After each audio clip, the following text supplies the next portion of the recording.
పుట్టి పెరిగిన తర్వాత ఆంధ్ర తెలంగాణ తప్ప ఏ ఊరు వెళ్ళని నేను లైఫ్ లో ఫస్ట్ టైం 1400 కిలోమీటర్లు దాటి గుజరాత్ లో ఉన్న సూరత్ కి అయితే వచ్చాను. ఎందుకో చెప్తాను, వీడియోని ఎండ్ వరకు చూడండి. ఉద్యోగం ఎంత పెద్దదైనా బానిసత్వమే, వ్యాపారం ఎంత చిన్నదైనా స్వతంత్రమే.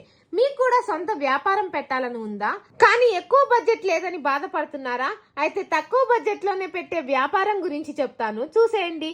సూరత్ అంటేనే క్లాతింగ్ బిజినెస్ కి పెట్టింది పేరు. అలాంటి సూరత్ లో కూడా వస్త్ర రంగంలో దూసుకెళ్తున్న అజ్మీరా ఫ్యాషన్ లిమిటెడ్ అంటే తెలియని వ్యక్తులు లేరు. ఇక్కడ శారీస్ కేవలం 45 రూపాయల నుంచే స్టార్ట్ అవుతున్నాయి, మరియు కుర్తీస్ 79 రూపాయలకే ఇస్తున్నారు. లెహంగాస్ కూడా 600 రూపాయల నుంచే స్టార్ట్ అవుతున్నాయి. బ్రైడల్ లెహంగాస్ వచ్చేసి 1200 రూపాయలకే ఇచ్చేస్తున్నారు. నైట్ డ్రెస్సెస్ వచ్చేసి 72 రూపాయలకే ఇస్తున్నారు. దుప్పటాస్ వచ్చేసి 23 రూపాయలకే ఇస్తున్నారు. మ్యాచింగ్ కలెక్షన్ వచ్చేసి 9 రూపాయలకే స్టార్ట్ అవుతుంది. కిడ్స్ వేర్ కూడా 26 రూపాయల నుంచి స్టార్ట్ అవుతుంది. ఇక్కడ గౌన్స్, క్రాప్ టాప్స్ కూడా 599 రూపాయల నుంచే స్టార్ట్ అవుతున్నాయి. మెన్స్ వేర్ వచ్చేసి 150 రూపాయల నుంచే స్టార్ట్ అవుతుంది. ఇంకెందుకు ఆలస్యం, తక్కువ బడ్జెట్ లోనే క్లాతింగ్ బిజినెస్ చేయాలనుకుంటున్న వారికి ఈ వీడియోని షేర్ చేయండి. ఇంకా లేడీస్ కి కావాల్సిన శారీ కలెక్షన్ అయితే నెక్స్ట్ వీడియోలో చూపిస్తాను. Until then bye bye.